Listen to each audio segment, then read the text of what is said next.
Donc on est dans la deuxième vidéo de la réfutation du frère Bilal al-Aqsari qui fait des vidéos sur TikTok, sur Instagram, etc. On récapitule un petit peu la première vidéo.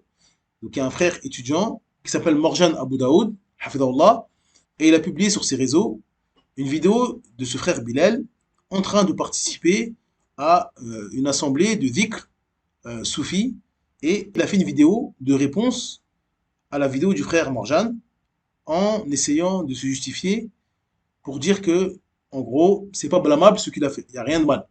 Et il va essayer de ramener des textes pour nous expliquer qu'il n'y a rien de mal à faire cela.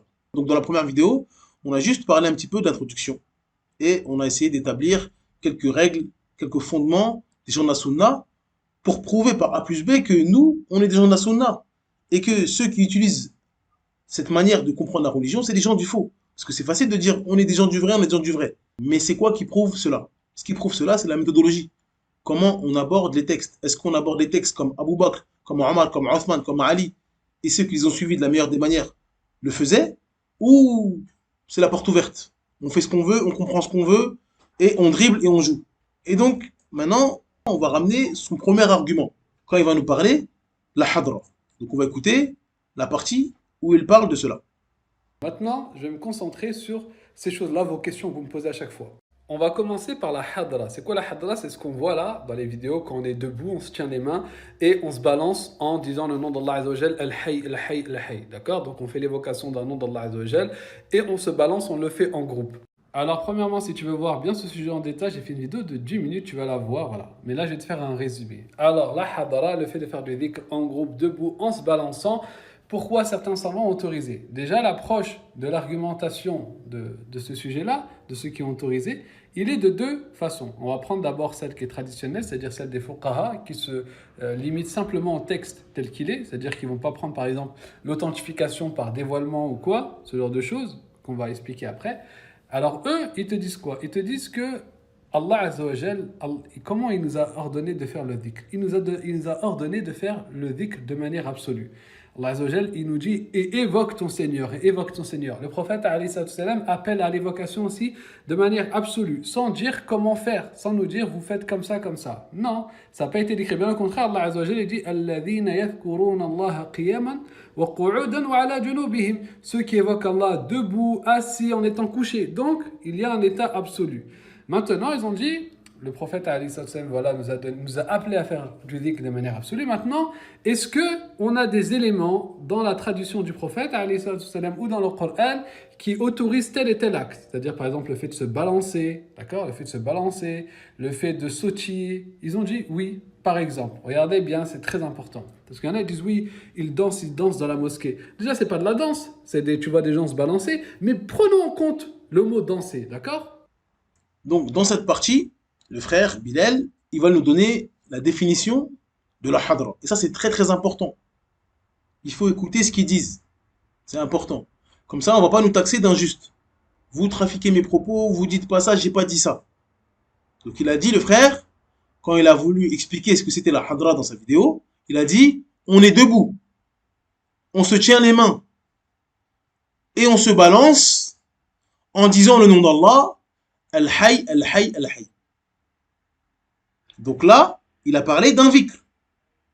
Et dans le vikr, il a donné des choses spécifiques. Il n'a pas dit on fait du vikr.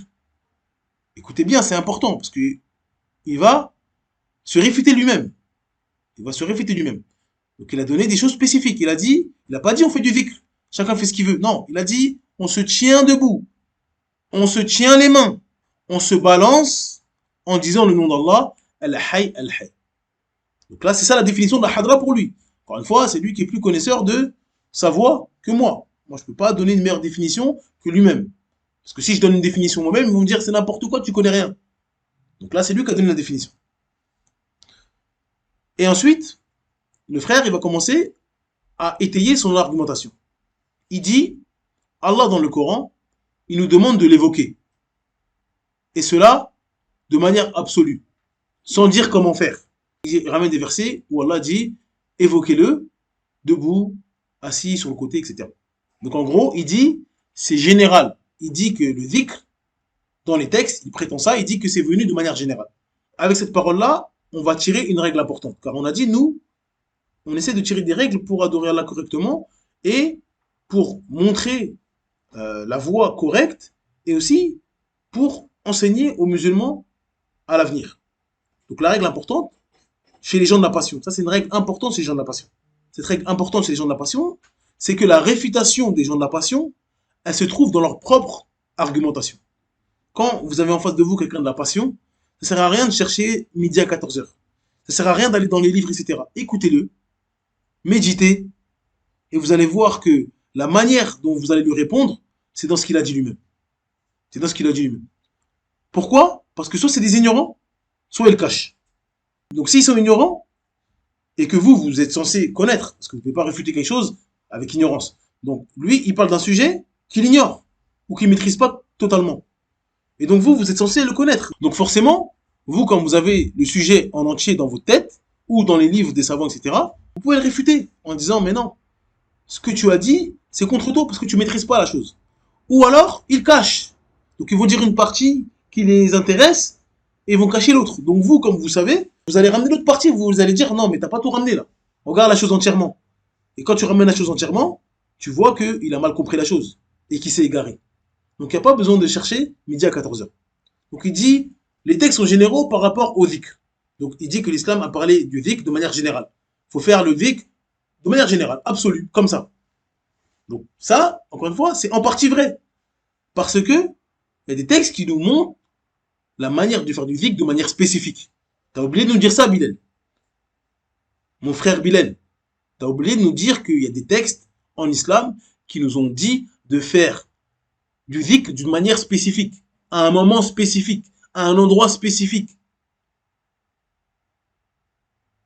Donc il y a des moments où la législation nous dit de faire ce dhikr à ce moment-là. Après la prière, je dis 33 fois subhanallah, alhamdulillah, Allahu Akbar. 33 fois. Donc c'est précis là. C'est pas 500 fois, c'est pas 1000 fois. C'est pas comme je veux, c'est 33 fois. Et ces 33 fois là, je les compte avec ma tête, avec mes oreilles, avec mes pieds, avec mon nez. Non, avec mes mains. D'accord, il y a des hadiths. Donc ça c'est spécifique, c'est plus général. C'est pas comme vous voulez.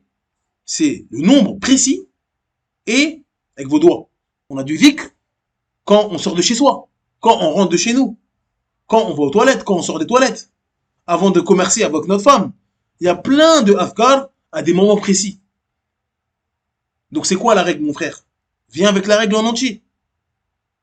L'origine dans le dhikr, c'est la généralité. C'est-à-dire n'importe quel dhikr qui n'est pas lié à un temps précis, à un endroit précis, je le fais comme je veux. Le nombre de fois que je veux. Car les textes sont venus de manière générale. Si j'ai envie de m'allonger et d'évoquer Allah comme ça, j'évoque Allah, il n'y a pas de souci. Sur le côté, il n'y a pas de souci. Et c'est obligatoire pour moi de rester dans la généralité. Donc si je veux utiliser un dhikr général, je dois être général. Et je n'ai pas le droit de spécifier un dhikr précis sans preuve. Donc si moi je viens, je suis assis à la mosquée, et que je dis subhanallah, alhamdulillah, et Allahu Akbar 33 fois, et que quelqu'un me vient et me dit pourquoi tu fais ça, t'as pas le droit, il a raison. À la base, il a raison. Mais maintenant, qu'est-ce que je dois dire moi? Je dois dire, Akhi, il y a un hadith du prophète sallam qui me dit de faire cela. Et donc là, j'ai droit de restreindre le dhikr à un endroit précis, à un moment précis et d'une manière précise. Et donc celui qui vient restreindre le dhikr alors qu'il est général, il a commis un péché s'il n'a pas de preuve. Quelque chose de général, c'est pas permis pour nous de le restreindre. Et quelque chose de restreint, c'est pas permis pour nous de l'élargir. Donc si le prophète sallam nous dit de dire subhanallah, alhamdulillah, Allahu Akbar 33 fois après la prière, j'ai pas le droit de dire ah faut le faire après les ablutions aussi. Donc c'est-à-dire je suis en train d'élargir. Le prophète sallam me dit après la prière. Moi je dis après les ablutions. Après avoir fait un rapport avec ma femme. Après avoir bu de l'eau. Et je commence à élargir. C'est haram. Si le prophète sallam m'a dit après la prière, je le fais après la prière. Et si c'est général, j'ai pas le droit de restreindre. Donc je fais du dhikr de manière générale. J'ai pas le droit de dire mon frère, venez on fait du dhikr debout. On se tient les mains. Et on se balance en disant le nom d'Allah. Al-Hayy. Al-Hayy. On va te dire quelle est ta preuve pour faire cela précisément. C'est-à-dire faire du dhikr. Debout. Parce qu'Allah il a dit debout, allongé comme tu veux. Donc toi tu dis il faut le faire debout. Parce que c'est ça la hadra. Tu nous as dit, la hadra, c'est de faire comme ça. Si je te dis comment on fait les den, je vais te dire comment on fait les den. Si on me demande comment faire la prière, je vais te dire, on se met debout, on fait le takbir, on met sa main droite sur la main gauche, etc. Donc toi, tu nous as donné la définition de la hadra en disant, on se tient debout. On se tient les mains, on se balance en disant des noms d'Allah. El-Hay, El-Hay. Je pense que tu as dit El-Hay comme exemple, mais vous dites aussi des autres choses. Des choses, c'est même pas le nom d'Allah. Hu, c'est quoi? C'est de l'anglais? Pour dire Huwa. Mais Huwa, c'est pas un nom d'Allah. Mais bref, ça c'est un autre sujet. Donc, là, tu as spécifié une manière de faire du dhikr. Donc, si tu as spécifié une manière de faire du dhikr alors que c'est général, on te demande où est la preuve pour faire du dhikr en groupe, debout, en se tournant la main et en se balançant et en disant Al-Hayy, Al-Hayy, Al-Hayy. Où est ta preuve? Car l'islam, comme tu as dit, est venu avec le dhikr général. Donc ça doit rester général. Donc on fait comme on veut. Est-ce que dans la hadra, on se tient pas la main? Ou on fait tout seul? En tout cas, c'est pas la hadra. Il y a une définition, c'est toi qui me l'as donné. Donc à partir du moment où tu as spécifié un dhikr d'une manière spécifique, dans une situation spécifique, c'est à toi de nous ramener une preuve. Donc si tu as une preuve que le prophète sallam faisait ça, où les compagnons étaient debout à la mosquée, tous en chœur, et ils se balançaient, et ils commençaient à dire le nom d'Allah comme ça, parce que c'est même pas un dhikr. Est-ce qu'il y a un moment dans la sunna où le prophète sallam dit juste un nom d'Allah comme ça? Un dhikr, ça a un sens. Subhanallah, ça a un sens. Allahu Akbar. La ilaha illallah. Ça veut dire des choses. Al-Hayy, ça veut dire quoi Al-Hayy? C'est un nom d'Allah. Mais Al-Hayy quoi? Al-Hayy mada? Est-ce que le prophète sallam, dans le dhikr, il disait juste Allah, Allah, Allah? Ça veut dire quoi? Non, Allahu Akbar. Alhamdulillah. Le dhikr, ça veut pas juste, on dit pas juste des noms comme ça. Même ça, vous l'avez sorti d'où? Même ça, vous l'avez sorti d'où? Subhanallah. Donc, mon frère Bilal, tu as donné une définition de la hadra, qui est le fait de spécifier un dhikr d'une manière spécifique. Et tu nous dis ensuite que le dhikr, c'est général. Mais tu spécifies. Donc, il faut savoir. Et nous, on a vu aussi qu'il y a du dhikr, parfois, qui est spécifié. En sortant de la maison, en entrant à la maison, etc. Donc ça, c'est pas permis pour nous de l'élargir. Donc quand on nous dit, quand tu sors de chez toi, tu dis ça, on ne dit pas, nous on va le dire quand on rentre aux toilettes. On a du dhikr quand on rentre aux toilettes. Ben, quand on rentre aux toilettes, on dit ça. Pour le hajj, pour la umrah, on a un dhikr spécial. Et ainsi de suite. Il y a du dhikr qui est venu pour un moment spécial, pour un endroit spécial. Et donc, si c'est spécifique, ça doit rester spécifique. On n'a pas le droit d'élargir. Et pareil pour le dhikr de manière générale. Si je veux faire du dhikr, je fais du dhikr. Comme je veux, je ne dois pas régler ça en disant, non, il faut le faire comme ça, il faut le faire 27 fois, il faut le faire 150 fois. On va dire, mais c'est quoi ta preuve pour faire 150 fois et pas 152 fois? Si t'as pas de preuve, c'est pas permis. Si t'as une preuve, on dit voilà, il y a un hadith qui dit il faut le faire 152 fois. Alhamdulillah. Mais si c'est général, t'as pas le droit de restreindre à un chiffre, à un endroit et à une manière de faire. À une manière de faire. Ensuite, le frère Bilal, il dit, est-ce qu'on a des éléments dans la tradition prophétique ou dans le Coran qui autorisent tel ou tel acte, comme le fait de se balancer ou de sautiller? Donc, il a dit que le dhikr, c'est général, de manière absolue. Allah est venu avec le dhikr de manière absolue. On peut le faire comme on veut. D'accord? Et il dit que, comme on peut le faire comme on veut, est-ce que c'est permis de chercher des éléments dans la sunna ou dans le Coran qui autorisent tel ou tel acte? Ça, c'est important. Il faut surligner, c'est important. Subhanallah. Déjà, on ne parle pas de le fait de dire il, les savants, on veut des noms. Quel savant a autorisé la hadra? Quel savant a autorisé de se balancer en faisant du dhikr d'une manière spéciale, en se donnant la main? Tout ça, il faut que tu nous donnes des noms, mon frère. Tu as dit qu'on veut prendre les livres des salafs, etc. Donne-nous des noms. Encore une fois, il faut être juste là-dedans. Il a dit qu'il faut revenir à des vidéos qu'il a fait précédemment. Ces vidéos-là, j'ai cherché un petit peu et j'ai pas trouvé. J'ai pas fait une longue recherche, c'est la vérité. Donc je me base que sur cette vidéo-là. Et peut-être que dans une vidéo plus longue, il a dit, tel savant a dit, etc. Mais encore une fois, moi, j'ai pas vu. Donc je me base sur cette vidéo-là. Et dans cette vidéo-là, tu dis, oui, on a ramené des paroles des savants des 4 madhaïb. Oui, mais ça veut rien dire des 4 madhaïb. Il y a des fuqaha parmi les Malikiya, parmi les Shawafi', parmi les Hanabila, parmi ce que vous voulez, et qui sont dans des sectes. Il y en a qui sont Ash'ari, il y en a qui sont Soufis. Donc dire, oui, mais eux, ils sont Malikiya, ça veut rien dire qui. Donne-moi le nom. Si tu me dis l'imam Malik, là je dis, ah ok, barakallahu. L'imam Malik, il n'y a pas de souci. Si l'imam Malik, il faisait la hadra, il sautait et tout ce que tu veux, là je vais rien dire. Mais dire Des savants malikites, parmi les savants malikites, il y en a, c'est des asha'ira, c'est des égarés. Donc s'ils défendent leur bid'a, ça ne nous intéresse pas. Si tu me dis l'imam Malik a dit que, l'imam Ahmed a dit que, mais des Hanabila, qui sont ces Hanabila? Qui sont ces Malikiya? Qui? Donne-moi des noms. On aimerait bien les connaître pour voir ce que disent les savants à propos de ces gens-là. Parce que c'est connu qu'il y en a qui étaient des égarés. Donc, dire les Malikiya et se cacher derrière les Malikiya comme si c'était l'imam Malik qui a dit ça, c'est pas... Malikiya c'est une chose, l'imam Malik c'est autre chose. L'imam Malik, il n'y a pas de souci. Si tu me dis l'imam Malik a dit, tu me ramènes la référence, je vais me calmer. Et si tu me dis les Malikiya, qui? Je ne sais pas qui. Donc donne-moi des noms s'il te plaît.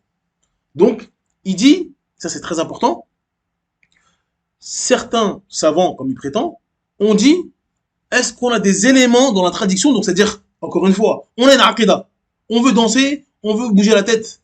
Donc, est-ce que maintenant qu'on a dit que le dhikr c'est général, est-ce qu'on va chercher, on va fouiller, on va trifouiller des hadiths qui vont nous autoriser, qui vont montrer que tel acte ou tel acte est autorisé?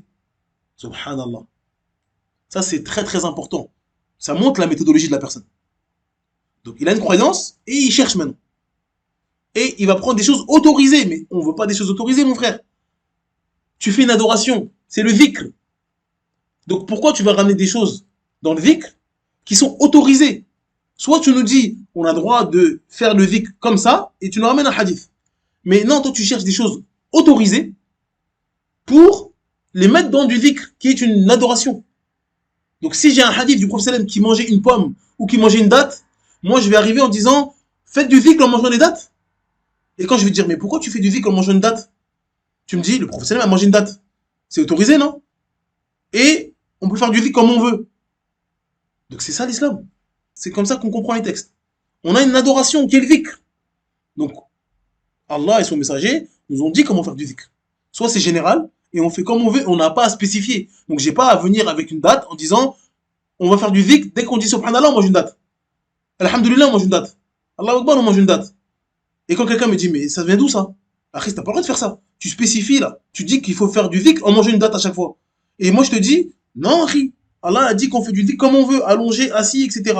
D'accord? C'est général. Et il y a un hadith où le professeur mange des dates. Donc, je fais un super mélange et je dis, je peux faire du dhikr en mangeant les dates. Subhanallah. Subhanallah. C'est comme ça que le professeur nous a appris la religion? Non. Non. Comment on fait du dhikr? Soit c'est général et on n'a pas le droit de spécifier. Si lui il est allongé, il est allongé. Si lui il est assis, il est assis. Et j'ai pas de chiffre spécifique et j'ai pas de manière spécifique. Je veux me rappeler Allah, je suis allongé, je suis fatigué, je me rappelle Allah. Subhanallah, alhamdulillah, Allah Akbar, la ilaha illallah. Il n'y a pas de souci. Le problème, il est quand je vais commencer à dire, non, tu fais comme ça. Tu le dis debout. Tu le dis en te balançant. Tu le dis en mettant cet habit-là. Tu le dis à telle heure. Tout ça là, tu spécifies. Et pour spécifier, il faut une preuve. Pour spécifier, il faut une preuve. Si t'as pas de preuve, on dit barakallahu fik. Et ta preuve qui nous dit oui, mais on a cherché et on a vu quelque chose qui est autorisé. Et donc on a pris la chose autorisée. Et comme on aimait bien faire du dhikr avec cette chose autorisée, et ben on l'a mis dans le dhikr et on a dit c'est bon, c'est permis. Non, là t'es en train de faire n'importe quoi. T'es en train de faire n'importe quoi. Donc c'est là qu'on voit la méthodologie des gens. Ils ont une croyance, ils veulent faire des choses et pour justifier ce qu'ils font, ils cherchent et ils ramènent des choses qui n'ont ni queue ni tête et qui sont à côté de la plaque et même parfois qui sont mensongers. Et on va le voir avec le hadith qu'il va ramener ensuite. Donc on va écouter, Inch'Allah, sa parole. Commençons par ce hadith qui est authentique, regardez bien, il est dans le Musnad de l'imam Ahmed, sa chaîne de transmission est authentique selon les conditions de qui? De Muslim, d'accord? Regardez bien, le hadith est rapporté par Anas. Ils étaient à la mosquée du prophète, alayhi salam, avec le prophète, sallallahu alayhi wa sallam, et il y avait le Habasha. Qu'est-ce qu'ils faisaient, le Habasha? Yarqusun. Ils étaient en train de danser dans la mosquée du prophète, alayhi salam. Et ils disaient quoi? Muhammad abdun salih. Muhammad est un serviteur pieux. Mais comme il le disait dans leur langue, le prophète a demandé qu'est-ce qu'ils sont en train de dire, et on a traduit au prophète que Muhammad abdun salih. Est-ce que le prophète, alayhi salam, leur a dit arrêtez. Lorsque vous voulez faire des éloges sur moi, asseyez-vous. Pourquoi? Parce que faire des éloges du prophète, c'est une adoration. Tu es en train d'évoquer en bien le prophète, alayhi salam. Tu fais ses éloges. Bien sûr que c'est une adoration. Tu as des hasanats si tu parles en bien du prophète, alayhi salam, incha'Allah. Et pourquoi le prophète, alayhi salam, les a vus danser dans la mosquée et il leur a pas dit d'arrêter? Pourquoi?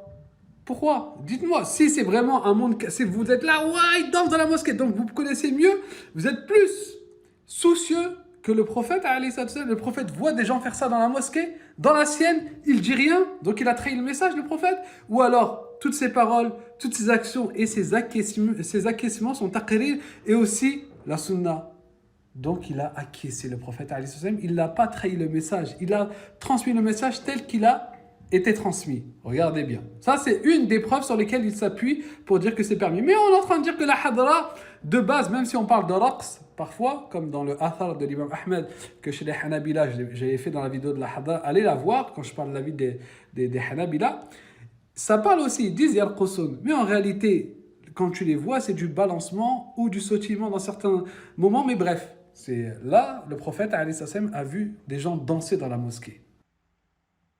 Donc dans ce passage, le frère Bilal, il va nous ramener un hadith pour, encore une fois, nous prouver que on peut danser dans la mosquée. Parce qu'il dit oui, il commence à dire à imiter ceux qui parlent mal des soufis en disant ouais, vous dansez, etc. Il dit oui, il se moque d'eux, il les imite. Et après, il dit oui, et même si on dit danser, on va montrer, en gros, il va nous montrer avec fierté que dans la sunna, on peut danser. Et il y a des gens qui ont dansé, le prophète il n'a rien dit. C'est ça qu'il veut nous faire croire. Donc il nous ramène un hadith rapporté par Anas ibn Malik et d'autres compagnons, parce que Aïcha aussi rapporte cette histoire-là, radiallahu anha, qui, soi-disant, selon Bilal, il y a des gens de Habasha qui sont dans la mosquée et ils ont dansé. Il ramène ça comme ça, parce qu'il y a marqué Yar Khosoun. Donc il prend Yar Khosoun et il dit regardez, ils ont dansé, et le prophète il n'a rien dit, il a acquiescé, et parmi la sunna, c'est le taqrir. Donc la sunna, c'est tout ce qui a été rapporté du prophète sallam comme parole, comme acte et comme approbation. Et donc s'il a prouvé ça, bismillah. Donc les gens ont dansé et ils ont dit Mohammed Abdun Salih, pour lui c'est du dhikr, et donc on peut faire du dhikr en ce temps. Subhanallah al-Adim. Encore une fois, nous c'est les gens de la sunna qui nous intéressent, les salafs. Parce que notre frère Bilal nous a dit oui, si tu n'as pas la langue arabe, tu ne peux pas revenir aux paroles des salafs. Mais on va revenir aux paroles des salafs, c'est ça qui nous intéresse. Donc on va revenir à une règle importante chez les gens du hadith, mon frère Bilal. Et ça, c'est pas moi qui le dis. C'est pas des Hanabila. Non.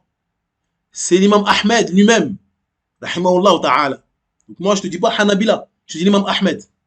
Et c'est Al-Khatib al-Baghdadi, rahimahullah, qui rapporte ça dans son livre Al-Jami'u li akhlaq al-rawi wa adab al-sami'. Dans le hadith 1640, il ramène une chaîne de transmission et il rapporte une parole de l'imam Ahmed qui est une base pour les gens de la sunna et pour les gens du hadith. Mon frère Bilal, c'est important. Car nous, encore une fois, on essaye de suivre les salaf. Donc qu'est-ce qu'il dit l'imam Ahmed? Il dit Al-hadithu idha lam tajma' turuqahu lam tafhamhu wal hadithu yufassiru ba'duhu ba'da. Donc l'imam Ahmed, rahimahullah, je pense que tu le mets parmi nos salaf. Il dit, le hadith, si on ne regroupe pas toutes ces voies, tous ces chemins, toutes ces chaînes de transmission, on ne regroupe pas tout le hadith. Donc un seul hadith, il a plusieurs chaînes, plusieurs turuq. Si on ne regroupe pas tous les turuq de ce hadith, lam tafhamhu, tu ne vas pas le comprendre, mon frère Bilal. Wal hadith yufassiru ba'duhu ba'da. Et les voies de ce hadith-là s'expliquent les unes avec les autres. Sinon, tu ne vas pas comprendre, mon frère Bilal. Tu ne vas pas comprendre ce qui est voulu. Subhanallah. Donc, nous, on va essayer d'appliquer ce que nos salafs nous ont dit. Parce qu'on prétend suivre la voie des salafs. Donc, on a deux problèmes dans ce hadith.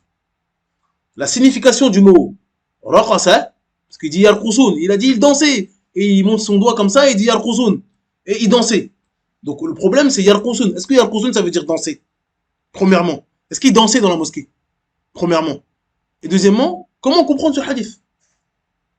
Comment on fait déjà? On revient aux Arabes. Mamana yarqusun, ya Bilal. Ça veut dire quoi yarqusun? Donc on va aller voir un savant de la langue arabe qui s'appelle Ibn Faris. Qu'est-ce qu'il nous dit dans son livre Maqayis al-Lugha?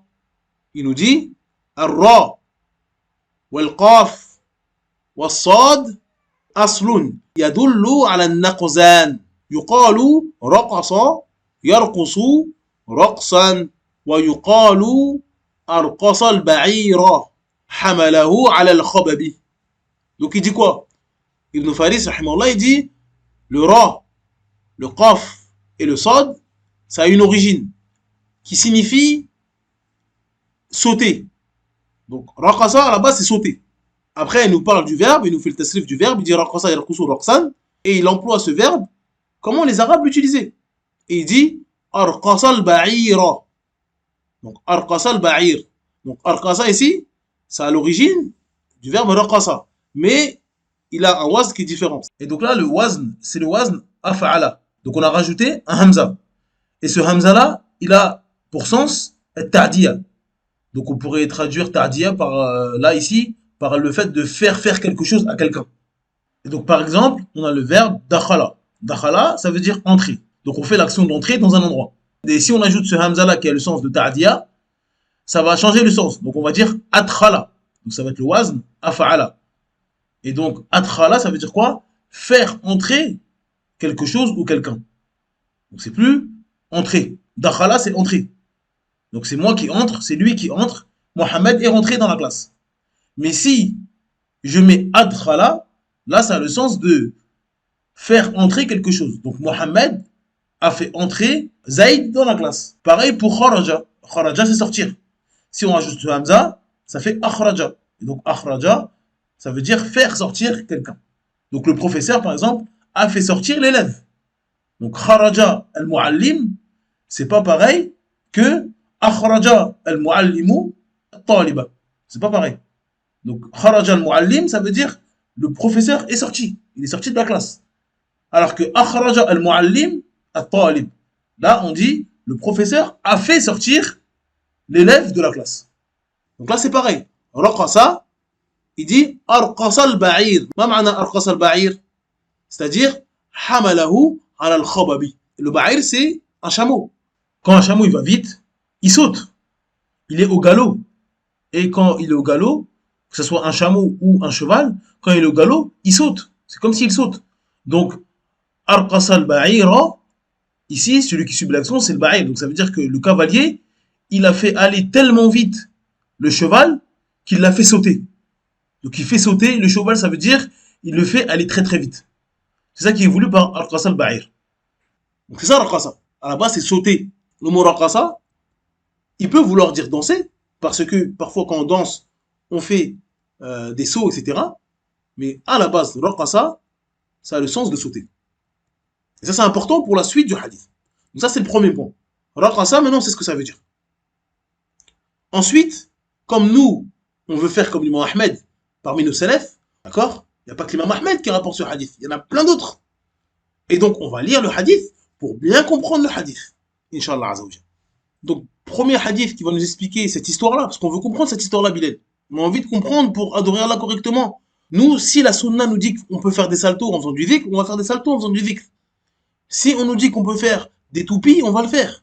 Mais avant de faire des toupies, on a envie de savoir si la sunna nous dit ça, mon frère.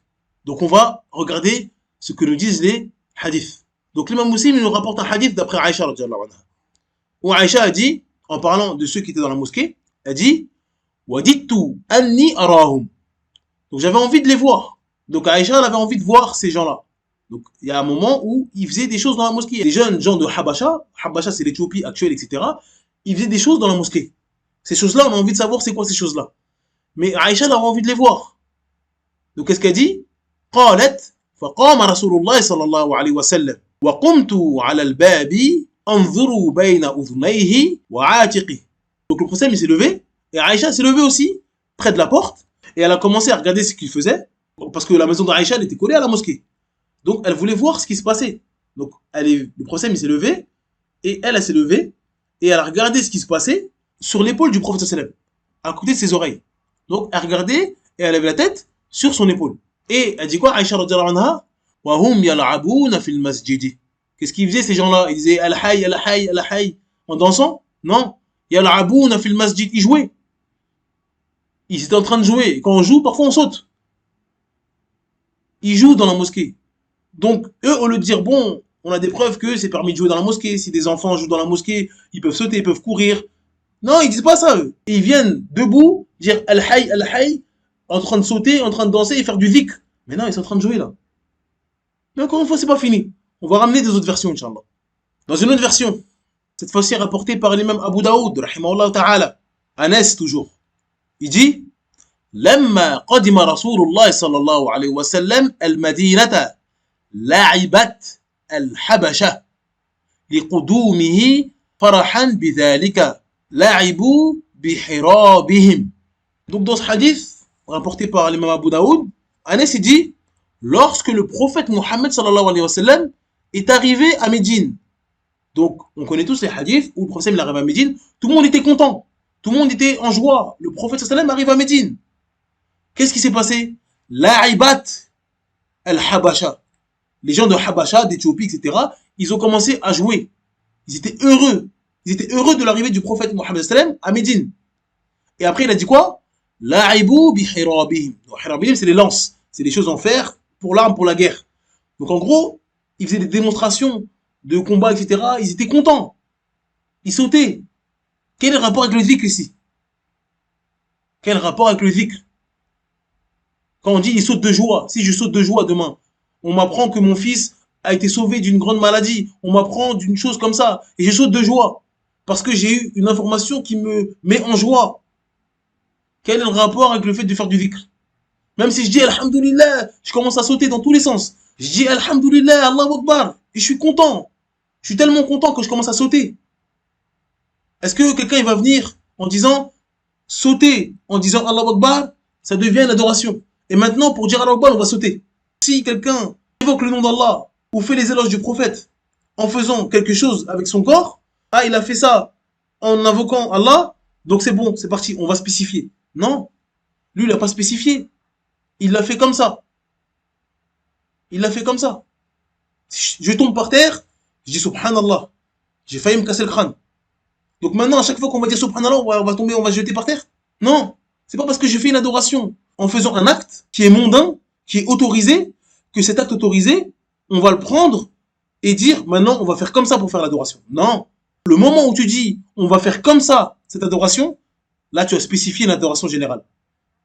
Et ça c'est pas permis. C'est pas permis. C'est pas permis. Si demain je rentre chez moi, je vois ma femme en train d'éplucher des oignons et en même temps elle dit Subhanallah et je vais dire ah maintenant on va éplucher des oignons, on va dire Subhanallah. Non. Elle a dit Subhanallah parce qu'elle voulait couper des oignons. Il n'y a pas de souci. Mais prendre cet acte-là et en faire une adoration, et tous les jours, ou tous les dimanches, ou tous les mois, on fait ça, c'est là la bid'a.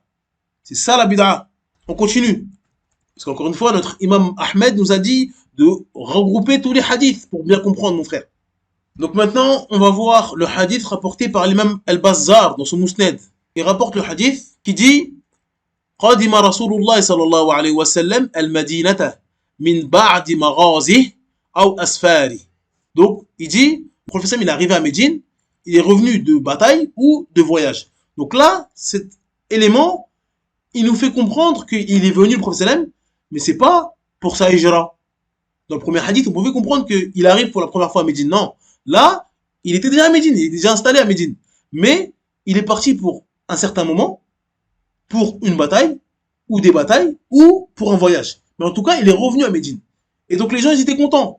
Donc le hadith, il dit فَإِذَا سُودَانُ الْمَدِينَةِ يَسْفِنُونَ بَيْنَ يَدَيْهِ. Donc les savants, ils disent يَسْفِنُونَ بِمَعْنَا يَرْقُصُونَ. Ils sautaient en fait, ils étaient contents. Donc يَسْفِنُونَ, et la plupart des versions de ce hadith-là, ils disent pas يَرْقُصُونَ. Ils disent يَسْفِنُونَ. Mais ça a le même sens. Et ensuite, il dit جاء محمد رجل صالح بكلامهم ذلك.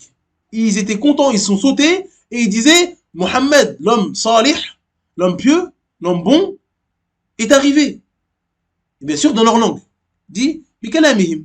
Donc là, on est loin du dhikr debout, en se tenant la main, en disant al-hayy, al-hayy. On est loin pour l'instant, là. On n'est pas encore à ça.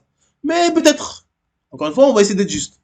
Dernière version, on va aller dans le Mu'jam d'Ibn al-Muqri. Donc là, c'est d'après Aïcha radhiyallahu anha. Elle dit قالت جاء الحبش الذين يزفنون في المسجد فقال النبي صلى الله عليه وسلم انظري إلى هؤلاء كيف يزفنون قالت فوضعت خدي على عاتقه فنظرت إليهم حتى كنت أنا الذي انصرفت. Donc elle dit quoi? Aïcha dit Al-Habash. Donc là c'est Al-Habashi. Al-Habashi là-bas c'est l'Éthiopie. Ils sont venus. Et Yazfinoun. Donc on a dit ils sautaient. Fil masjid. On a dit pourquoi ils sautaient. C'était des choses qui ont un lien avec le combat, ils étaient contents, ils faisaient des gestes. فقال النبي صلى الله عليه وسلم, et le prophète il a dit à Aïcha, انظري إلى هؤلاء كيف يزفنون. Regarde comment ils sautent, regarde comment ils sont enjoués, regarde comment ils sont contents. Et Aïcha elle a dit, j'ai posé ma joue sur son épaule et j'ai commencé à regarder jusqu'à ce que je parte de moi-même. Donc en gros, c'est pas le prophète qui a dit, bon allez c'est bon c'est fini. C'est elle qui a dit, bon ça y est j'ai assez regardé, elle est partie.